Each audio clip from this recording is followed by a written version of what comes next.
Ça fait plus ou moins 8 ans que je travaille en home studio et j'ai appris plein de trucs, dont 3 que j'aimerais partager aujourd'hui avec toi. Allez, c'est parti.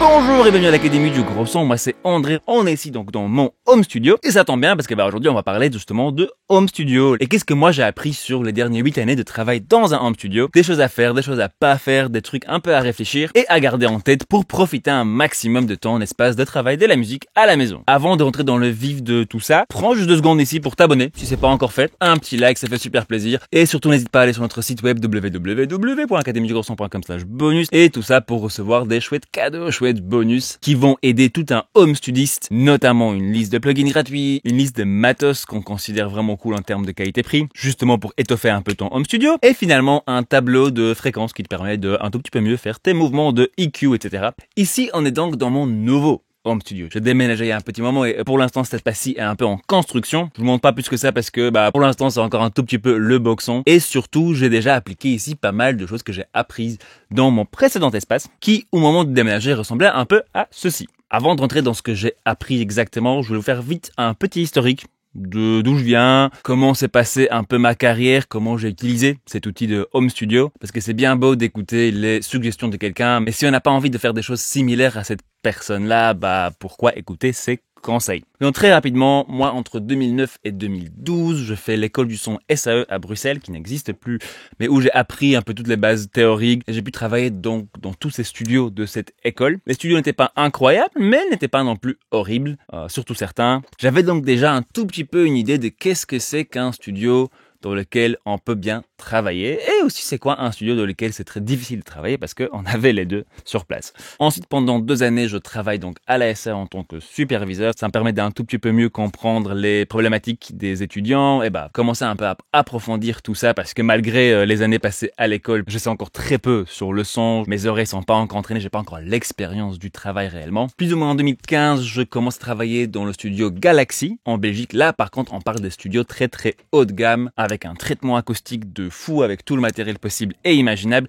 Et là, sur 3 ans plus ou moins, j'apprends énormément de choses sur comment un studio qui sonne bien devrait sonner. C'est quoi la différence entre du matériel un peu entrée de gamme et de l'autre côté du matériel ultra haut de gamme. J'observe des ingénieurs avec une grosse carrière travaillée et j'expérimente un peu à mes heures perdues avec tous ces matériels et toute cette infrastructure qui m'est disponible. C'est autour de ces années-là que je commence aussi à faire un travail à la maison. Tout d'abord pour mes projets personnels et ensuite pour des projets de potes. Et tout ça dans un espace un peu roots, comme vous voyez ici à l'image. On est déjà donc dans la même pièce que celle que je vous ai montrée au début de la vidéo. Pour l'instant, on est orienté différemment. Tout le matériel ici, c'est un peu le mélange de ce qu'on avait, moi et mon pote avec qui je faisais ça. Et l'idée, c'est que ça nous serve surtout à faire notre musique à nous. Puis en 2018, j'arrête les Galaxy et je me lance à temps plein en tant que producteur, en tant qu'ingé son. Tout ça dans mon home studio un peu reimaginé avec un premier traitement acoustique digne de ce nom, construite de mes petites mains et avec l'aide incroyable de Jesko Lohan, qui est un acousticien berlinois. Je vous ai déjà parlé de lui dans notre vidéo sur les bases de l'acoustique, qui ressemble à ceci si jamais ça vous intéresse, et qui a depuis construit un cours complet qui permet donc de réaliser ce genre de traitement acoustique que vous voyez sur les photos. On en parlera plus dans le point 2 de cette vidéo tout à l'heure. Entre 2018 et 2020, je fais pas mal de projets différents, je travaille beaucoup dans le métal à l'époque, et je me rends compte tout doucement que le fait de travailler avec des groupes, c'est pas nécessairement ce que je veux faire principalement. Je commence donc tout doucement à switcher vers un travail plus de producteur avec des singer-songwriters, donc un travail de création de morceaux avec peut-être 1 ou 2 personnes ici, plutôt que l'enregistrement des morceaux des groupes. Et en 2020, voilà, vous savez, le Covid, tout ça, toute cette magnifique épopée. Et c'est là qu'on commence aussi AGS avec Gérald et que toute cette aventure qu'on est en train de vivre maintenant commence. Et puis donc jusque l'année passée, je travaille dans ce studio qui s'étoffe de plus en plus, qui prend une forme de plus en plus intéressante et qui me sert donc depuis de studio musique, mais aussi d'un studio vidéo. En 2024, je déménage dans l'espace dans lequel je suis maintenant, mais on va parler de tout ça dans un prochain épisode. Donc, regardons un peu en arrière pour voir ce que j'ai appris sur toutes ces années passées en home studio. Point numéro 1. Le studio parfait, ça n'existe pas. Et si tu vises tout de suite d'avoir un studio parfait, déjà, de 1, tu feras pas beaucoup de musique. Et de 2, tu feras plein de choses que tu regretteras ensuite. Laisse-moi t'expliquer. En réfléchissant à cette vidéo et en regardant un peu les photos, etc., je me suis rendu compte que le truc qui me bloquait, que j'avais l'impression en tout cas qui me bloquait au début, c'était de vouloir déjà avoir tout mon studio mis en place, tout prêt à être utilisé, tous des systèmes mis en place pour que je n'ai pas à réfléchir à chaque fois à ce que je dois faire. Mais en même temps, je manquais d'expérience pour savoir c'était quoi ces choses que je devais faire tout le temps. Donc quelque part, on était dans une boucle infinie de je prépare quelque chose parce que je pense que je vais en avoir besoin, j'utilise ça dans mon projet parce que je l'ai préparé, mais finalement le projet demande quelque chose d'un tout petit peu différent. Et là, je suis un peu bloqué. Je me suis vite rendu compte que le fait d'être un peu flexible, et par exemple pas toujours avoir le même endroit pour la personne qui chante, ou d'avoir déjà mis des câbles XLR un peu à gauche et à droite en prévision d'enregistrer quelque chose par-ci ou par-là, souvent au lieu de m'aider, ça me ralentissait parce que je devais de toute façon défaire ce que j'ai préparé, parce que souvent en fait la réalité n'était pas en accord avec ce que j'avais imaginé à la base. J'avais certaines idées préconçues de comment la session va se passer, que ce soit une session d'enregistrement de guitare par exemple. Je pensais tiens on va mettre le guitariste ici avec son pedalboard, voilà je prépare tout. La personne arrive et en fait, bête exemple, son pedalboard est 2 fois plus grand que ce que je pensais, on doit le mettre autre part, ou alors il est gaucher pas droitier, du coup sa guitare va de ce côté-là et là maintenant elle se heurte à une pièce de mon studio. Des petites choses comme ça. C'est seulement au bout de plusieurs sessions où j'ai fait des choses différentes que j'ai commencé à vraiment voir des choses où je pouvais commencer à créer des systèmes. Vouloir à tout prix le faire avant d'avoir pris l'expérience parce qu'on a vu que c'est comme ça que les autres font ou parce qu'on veut juste que ce soit propre peut vous faire plus de mal que de bien parce que très vite on commence à penser que si on ne respecte pas nos propres systèmes, c'est qu'on fait quelque chose de mal, on se permet moins d'expérimentation et finalement on apprend moins vite, je pense. Le même principe est vrai pour tout ce qui est matériel. J'ai commencé avec du matériel super simple. J'ai commencé avec une petite carte son, je pense même que j'ai reçu gratuitement de quelqu'un qui passait à quelque chose d'un peu plus haut de gamme. C'était une petite M-Audio, rien de spécial et ça n'est vraiment pas ouf. Mais avant que je me rende compte qu'elle ne sonnait pas super bien, il s'est quand même passé 1 an ou 2. Et surtout, c'est ce que je pouvais me payer à l'époque. Dans le guide de ce qu'on vous dit toujours, c'est faire de la musique qui est le plus important, c'est pas tout le reste. Donc, c'est la même chose pour les enceintes ou ton casque. Je commençais sur le casque sur lequel j'ai fait toutes mes études, qu'aujourd'hui je n'utilise plus trop. Au niveau des enceintes, je suis passé d'un petit système Adam, vraiment pas cher, qui n'était pas à moi, à un système assez cher et vraiment cool de chez Focal, mais qui en fait ne correspondait pas vraiment ni à mon espace, ni à mon niveau d'expérience, ni à l'utilisation, parce que c'était des enceintes très très belles, la sonorité était vraiment belle, mais où le médium était fort imprécis. Et du coup, en fait, tout mon apprentissage de mixage, de balance et de couleur de médium, qui je pense est le plus important dans ce que vous pouvez apprendre dans le son, a été retardé de plusieurs années. Et finalement, je suis passé à une paire de NS10, celle-là, juste ici. Pendant tout un moment, j'avais les deux, les focales et les NS10. C'était vraiment cool de pouvoir avoir les deux, mais j'ai préféré revendre les focales pour pouvoir investir dans d'autres choses qui me seraient plus utiles au jour le jour et qui me permettraient d'accepter certaines opportunités. Je pense notamment que j'ai revendu ces focales pour acheter une basse pour un projet dans lequel je joue toujours, Omnerod, et qui m'a emmené dans plein d'endroits différents. Et qui m'a permis de travailler avec plein de gens super cool. Je détaille d'ailleurs toute cette réflexion de pourquoi je suis passé d'un truc très haut de gamme, en théorie, à quelque chose d'assez entrée de gamme, et comment tout ça s'est passé dans la vidéo ici. Si jamais ça t'intéresse, je pense qu'il y a des trucs à apprendre aussi. Tout ça pour dire qu'aujourd'hui, ce que je pense qui est important, c'est se rendre compte, c'est quoi les choses qu'on fait régulièrement, c'est quoi les choses dont on a vraiment besoin régulièrement, et investir là-dedans, que ce soit du temps pour préparer des systèmes qui vous aident à aller plus vite, une fois qu'on a compris ce qu'on doit aller faire plus vite, ou que ce soit du matériel qui vous permet de faire les projets que vous avez envie de faire, ou que vos clients vous proposent, et pouvoir faire ça mieux, pour faire ça plus vite, et finalement réfléchir moins quand on le fait. Un système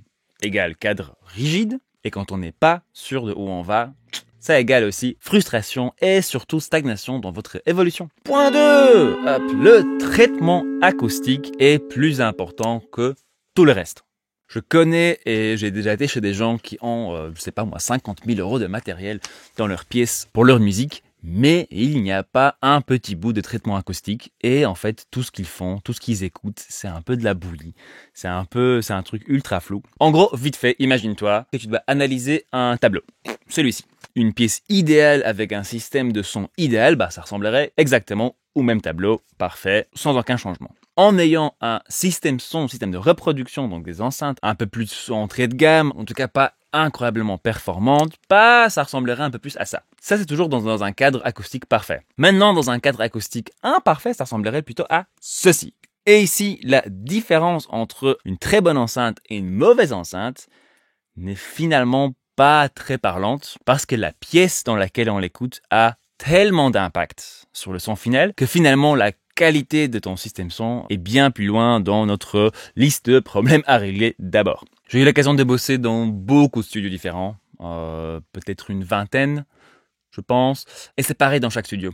Si le studio a été bien conçu, si l'acoustique est bien traitée, on peut travailler vraiment sur presque n'importe quoi comme enceinte. Et je n'ai pas de problème pour entrer dans une pièce et travailler même sur des enceintes que je ne connais pas bien. Par contre, dans une pièce qui est mal traitée ou qui n'est pas traitée du tout, là même avec des Barefoot à 6 000 € l'enceinte, franchement, c'est un peu flou. On sait pas trop ce qu'on entend. On se déplace d'un tout petit peu, il y a tout qui change. Enfin, voilà, c'est juste très très compliqué. C'est comme vouloir peindre, mais avec des lunettes de soleil arc-en-ciel.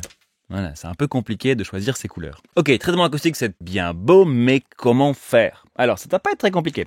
Dans mon home studio précédent, j'avais pas grand-chose finalement. J'avais juste des panneaux acoustiques faits main, à partir de matériaux vraiment de base, donc un peu de bois, un peu de laine de roche, ou laine de verre, tout ça mis dans des boîtes, recouvertes de tissu et mis à des points clés. Je vais pas vous faire un cours de acoustique complet, mais sachez que pour 500 €, donc l'équivalent de un micro, par exemple, voilà, celui-ci, je l'ai eu à 50% du prix et je l'ai payé 500 €. Donc voilà, c'est l'équivalent d'un micro correct, cool, pas incroyable non plus, pas super haut de gamme, ou d'une bonne carte son, ou d'une guitare pas trop chère. On peut déjà avoir un traitement pour une pièce pas trop grande qui va vous changer la vie. Si vous voulez savoir plus sur comment les construire, regardez cette vidéo sur l'acoustique qu'on avait fait. Si vous voulez savoir mieux où les placer, la règle de base, c'est on traite d'abord les premiers points de réflexion. Donc, si je m'assois comme ça, en regardant mes enceintes, et je prends un miroir que je vais aller coller sur le mur, enfin, pas tout seul, parce que sinon c'est un peu compliqué. En gros, on essaie de trouver un endroit où, en regardant dans le miroir, je vois l'enceinte. C'est là que le son va se refléter tout d'abord au mur, au plafond. Bon, sur le sol, vous n'allez pas mettre des panneaux, donc là, en général, ce n'est pas trop un problème. Un petit tapis, ça aide toujours. Et c'est donc là qu'on va placer nos premiers panneaux. Et ensuite, deuxième règle, on traite un maximum l'espace autour des enceintes. De plus près on est des enceintes, de plus ça aura de l'impact de manière générale. Évidemment, l'acoustique, c'est un truc quand même très très complexe. Donc gardez ça en tête, mais sachez qu'il y a beaucoup plus de choses que ça derrière. Ceci dit, pour un home studio, je pense que c'est déjà pas mal. Et donc, comme je disais tout à l'heure, allez surtout voir Acoustics Insider, le site web et la chaîne YouTube de Yes Colohan. C'est en anglais, mais il a un anglais assez simple, il est allemand de base. Et je pense que même juste avec les sous-titres français, générés automatiquement, vous allez déjà apprendre énormément de choses. Sa façon d'enseigner ces choses-là est très simple aussi. Il essaye vraiment de d'abord vous parler de ce qui est réellement important et pas de se perdre dans plein de détails un peu superflus qui, certes, sont importants quand vous voulez faire un studio custom et commercial, mais pour un home studio, ce n'est pas tout de suite important. Et d'ailleurs, dans mon home studio, je suis passé par plusieurs étapes de ce traitement acoustique. J'ai d'abord fait ce que vous voyez ici, donc une première salve qui a déjà changé énormément la donne. Et ensuite, j'ai fait une deuxième salve de panneaux acoustiques, notamment ceux au-dessus de moi, donc ce qu'on appelle un cloud, un nuage au-dessus de moi, qui ont de nouveau changé complètement la donne. Troisième petite règle ici, faites ça par minimum 6 panneaux à la fois. Moins que ça, vous n'allez pas vraiment sentir la différence. 6 panneaux, 12, c'est mieux. Quand je déménageais, j'en avais, je pense, 18 dans ce studio-là, qui était une petite pièce de, je crois, 15 mètres carrés. Donc là, clairement, la quantité est importante. Après, si tu ne peux pas faire de trous dans le plafond ou dans les murs, c'est un poil plus compliqué, mais en réalité, il y a toujours moyen de trouver des solutions. Et comme tu as probablement compris maintenant, ce qui est important, c'est d'en avoir, c'est pas que ce soit parfait. Et finalement, une troisième leçon ici, c'est d'avoir ces outils à portée de main. Simplement. Donc, je disais tout à l'heure, ne pas avoir nécessairement des systèmes rigides, ça c'est une chose. Mais le fait d'avoir, par exemple, tes guitares sur le mur, comme je les avais dans mon studio, ou d'avoir tes pédales pas loin, sorties visibles, pour qu'au moment où tu te dises, tiens, on va faire un nouveau son de guitare, tu te dises pas directement, je vais prendre le même plugin que je prends toujours, je vais juste me pencher dans la carte son, puis on y va, voilà, juste pour aller plus vite. Si t'as des outils intéressants, si t'as des outils qui sont un peu plus personnels, qui sont un peu plus fun à utiliser, assure-toi de les avoir sous la main. C'est pareil pour le casque, pareil pour un petit clavier MIDI. C'est là-dedans que je mets aussi un gros bouton de volume, histoire de pas devoir aller chercher sur un tout petit truc, sur une carte son. Motu, c'est toi que je regarde. Et de se donner tous les moyens possibles pour que tu puisses réaliser une idée rapidement, mais qu'elle sonne le plus cool possible. Ce ratio de compromis entre le meilleur son possible et de ne pas perdre notre idée initiale, notre feeling initial de capturer une performance finalement intéressante, c'est un compromis qui est difficile à faire. C'est des choses qui prennent beaucoup d'expérience, je trouve, mais on peut se faciliter la vie en s'assurant justement d'avoir nos outils à portée de main. Au début de mon home studio, je voulais que tout soit clean, que tout soit rangé, que tout soit correct, et en fait, je me suis vite rendu compte que, en tout cas pour moi, le fait d'avoir plus de choses visibles m'aidait à me souvenir juste que ces choses-là existent. Un bête exemple, un shaker sur un morceau. Je suis en train de produire un morceau avec des artistes et je me dis, bah tiens, ça me manque un tout petit peu d'énergie, il manque un truc, le refrain s'ouvre pas. Et là, vu qu'on est déjà dans l'ordi, bah première idée c'est une nouvelle piste, nouveau synthé par exemple, nouvel instrument, on ajoute un truc. Et de mon expérience, la plupart du temps, ce problème-là a été résolu juste simplement en prenant un petit shaker, mon micro que j'ai déjà pour la voix, que on vient d'utiliser, et faire une petite piste de shaker juste à côté. 2 fois, gauche-droite, boum, on y va, et tout de suite, notre refrain s'est ouvert, il y a beaucoup plus d'énergie, il y a un truc un peu perso aussi, parce que je l'ai joué, et surtout, le problème était résolu en 10 minutes, là où avec une nouvelle piste, nouvelle idée, essayer des trucs, jouer, peut-être programmer, ça m'aurait pris peut-être 1 heure, 1 heure et demie, et je risque de me perdre en chemin. Voilà, je vous retiens pas, parce que ça, c'était déjà pas mal long. Dites-moi si vous avez bien aimé ce genre de partage un peu libre. J'ai un peu préparé mes idées, mais c'était finalement beaucoup de blabla, beaucoup de partages un peu naturels. N'hésitez pas à me poser d'autres questions si vous avez sur votre home studio, sur ce que moi j'ai fait, pourquoi, etc. Dans le 2e épisode, je vais parler de ce studio-ci, de ce que j'ai fait ici. Il y a des trucs quand même assez cool que j'ai pu faire, qui vont certainement t'inspirer aussi, et je pense qu'il est bien meilleur en termes de sonorité. Donc n'hésite surtout pas à poser toutes tes questions par rapport à ces vidéos-ci. Il y a peut-être des choses qui pour moi sont évidentes, qui pour toi ne sont pas du tout. Et n'hésite pas à m'écrire des suggestions pour la prochaine vidéo sur le sujet. Il y a peut-être d'autres problématiques que je ne vois juste plus à force d'être dans le sujet. J'attends ça avec impatience. Merci beaucoup d'avoir passé ce petit moment avec moi. Et surtout, tu sais ce qu'il te reste à faire après avoir fini ton home studio, c'est de faire de la musique.